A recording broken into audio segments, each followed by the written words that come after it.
This video is sponsored by AlphaDraft.com. Use code LongBarrel on sign up. How's it going, guys? My name is LongBarrel, and today we're going to be talking about proper grenade usage. I got a lot of requests to do this video, so I put together everything I know about using grenades in hopes that you'll be able to transfer this knowledge into your own game. In front of you, you see a directory of the topics we'll be covering in this video. Click on any topic you'd like to see to get to that part of the video. I don't want to waste your time, so let's get started.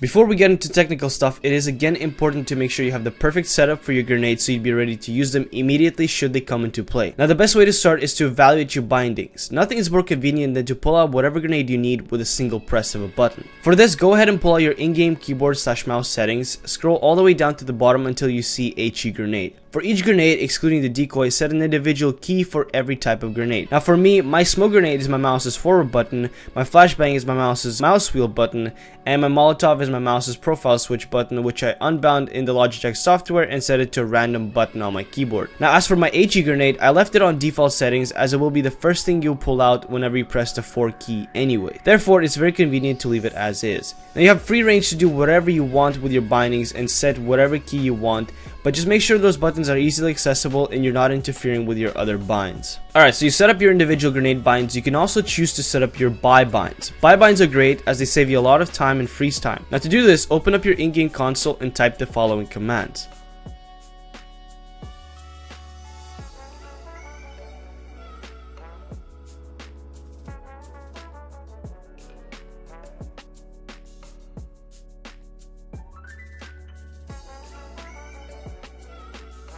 For me, I have my bind set in a line starting from right control all the way to the right arrow. This way, I can buy all 4 grenades instantly by using just 4 fingers. These keys don't have to be easily accessible as you're not vulnerable while pressing them. I suggest using your numpad as all the keys are together and they're not being used.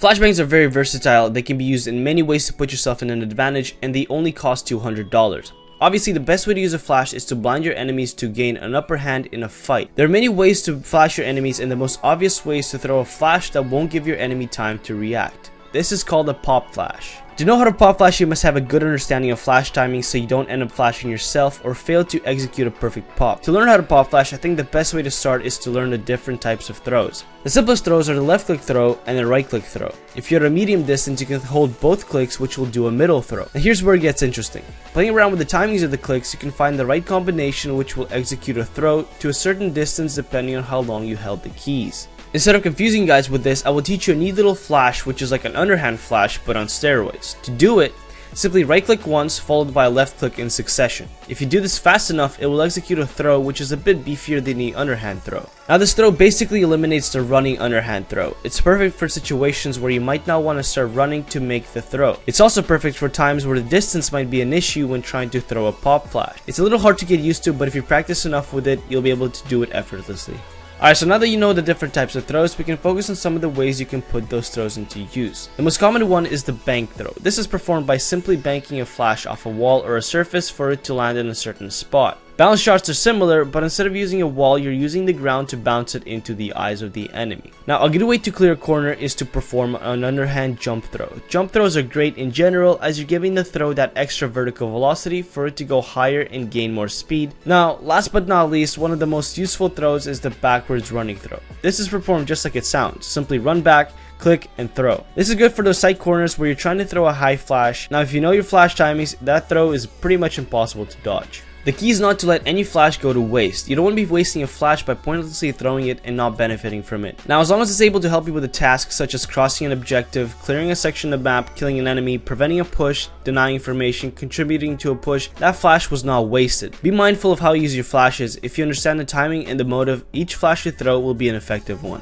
As much as flashes are useful, they can also be very annoying if you end up flashing your teammates. To prevent any accidents, make sure you always call what you're going to flash and when. Don't just assume your teammates can react to your flash. Make sure you say what you're about to flash, and if you can, tell any possible person to prepare for your throw. At the same time, don't think that calling just your flash is sufficient. You must call exactly what you're flashing. Not everybody will know where you are if you just call flashing. For other tips to prevent accidents is to always stay vigilant and anticipate the action of your teammates. For example, if you see a teammate about to push out of B tunnels, now would probably not be the best time to throw a flash. However, throwing a flash before they enter the tunnel would allow them to get supported by it and possibly even take side control. Also, you want to stay vigilant on the positions that your teammates have already taken control of. This will prevent you from throwing a needless flash and will save you the frustration of complaining teammates. As long as you pick good timing and know what's happening in the round, you should be able to avoid any team flash incidents. Should it so happen that you flash your teammate, simply apologize and learn from it. You know what you did wrong, so hopefully you can prevent it next time.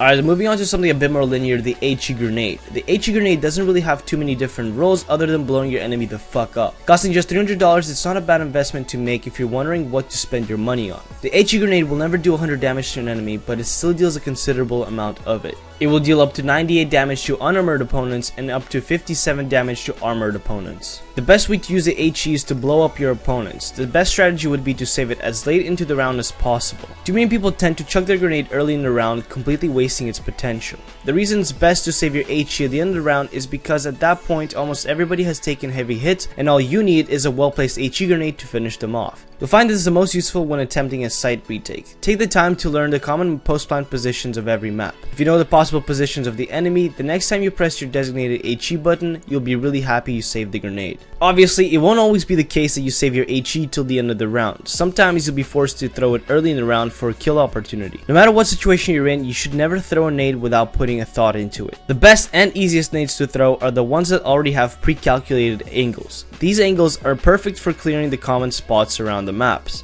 There are many tutorials on YouTube that highlight these nade angles and show how you can take advantage of them. I'm not going to cover all of them, but I will show you one angle in particular which in my opinion is super underrated. The angle I'm talking about is the pizza nade on short A on the map Dust 2. The reason why it's called a pizza nade is because it all has to do with the pizza sign on the wall above A site. You simply line yourself up on cat, aim for the pizza sign, run and throw. This nade will land on anyone hiding in sight and will do almost max damage to them. I still see people messing up this angle time and time again, so to make sure you don't do the same, just remember to always aim for the pizza sign. The best way I feel to abuse this angle is to simply double nade the guy on sight if you've taken short A control.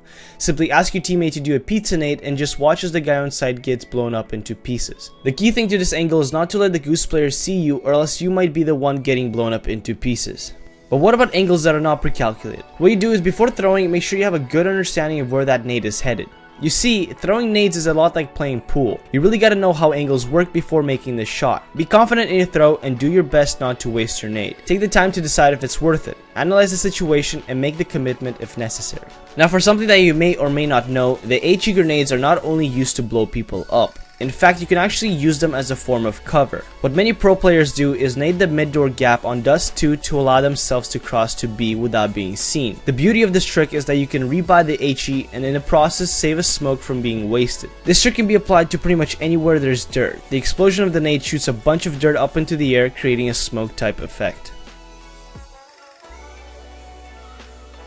Smokes, the good old source of your daily frustration. Smokes are nothing but mean, broken, frustrating, and unfair. Okay, they're not that bad, but they do have their negatives. How many times were you spammed through a smoke, shot from a one-way, made you think that you were covered but you weren't, concealed a ninja, etc. I guess what I'm trying to say is smokes always feel like they take the side of the enemy, but what if I told you I can show you how to flip that around? Smoke grenades have many uses in this game, and I'm going to start with the most obvious one, to block your enemy's vision. It is most common that CTs will throw a smoke at common choke points to prevent the Ts from pushing. The biggest mistake they make is throwing that smoke too early. In areas that the Ts don't really come out of too early, there's no point in throwing a smoke early in the round. If you wait until the late half of the round, at that point any smoke you throw will delay the enemy even further. The more of their time you waste, the higher the chance you'll have of winning the round. Smokes have an 18-second timer. Therefore, in situations where the enemy has only 30 to 40 seconds to execute, that smoke can easily rain on their parade and win you the round single-handedly. If you can coordinate with your team to keep re-smoking positions throughout the round, you can imagine the impact it can have on the Ts. Now moving on from defending, attackers also greatly benefit from smoke grenades in a form of executions. Smokes play a big role in strategy executions. Their job is to create a cover around the bomb site so the Ts have an easier time getting on the site. These executes rely on specific smokes that land in specific areas around the map. The best way to learn these smokes is to look at YouTube tutorials and practice them in-game. I would suggest learning at least 3 to 4 important smokes for each bomb site on every map, but it wouldn't hurt to learn as many smokes as possible so that the next time someone asks you to throw a smoke,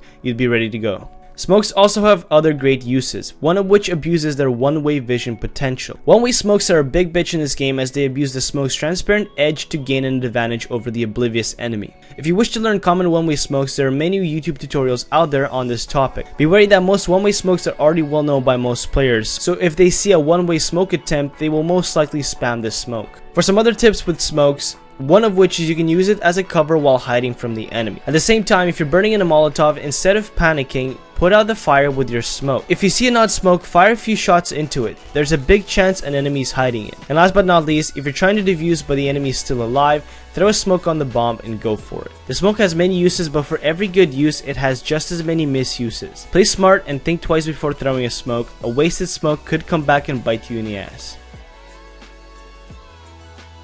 Last but definitely not least, my favorite grenade, the fire grenade. To keep things simple, I'm going to refer to both equivalent grenades as the Molotov. I like the Molotov for two reasons. It's simple and it's effective. Both the Molotov and the incendiary grenade are used to spread fire over a position to prevent the enemy players from being there. Although they are on the expensive side, costing $400 for the Ts and $600 for the CTs, it's definitely worth the purchase. If you're not a big user of the Molotov, the best way to get it into a habit is to refer to your buy binds. If you set up your Molotov buy bind, then you should have no problem buying it every single round possible. With the combination of your designated molly bind, you should become comfortable with it after just a few pugs. As a T, your job with the molly is to flush your opponent out of common positions and into more vulnerable areas. When taking sights or map control, if you feel like an enemy is hiding in a certain spot, throw a molly there to make sure. Take the time to learn common hiding spots and start mollying those positions. You'll quickly notice its effectiveness. You can also communicate with your team to molly out multiple positions at once. You can even go as far as carpet bombing the entire site if you wish. After you have taken site or a position, you can use mollies to delay or keep the CTs from retaking map control. A smart tactic would be to save your molly until the bomb is about to explode. Molotov the bomb to ensure the CTs can't defuse it. Similarly to the Ts, the CTs use the molly to delay or prevent the Ts from taking site or map control. It's usually best to save your Molotov for as long as possible or until you see the Ts executing. Mollying their point of entrance can delay them for up to 7 seconds, giving time for the rest of your team to rotate. You can also set up a trap for the Ts by mollying their point of entry so they run straight into the fire. In retake situations, Molotovs can greatly help you take back control a lot quicker and more efficiently. When attempting a retake, Molotov come in spots to flush the enemy out into vulnerable positions. Coordinate with your team to molly multiple positions at once. You can also use a molly to trap the enemy while you go out for the defuse.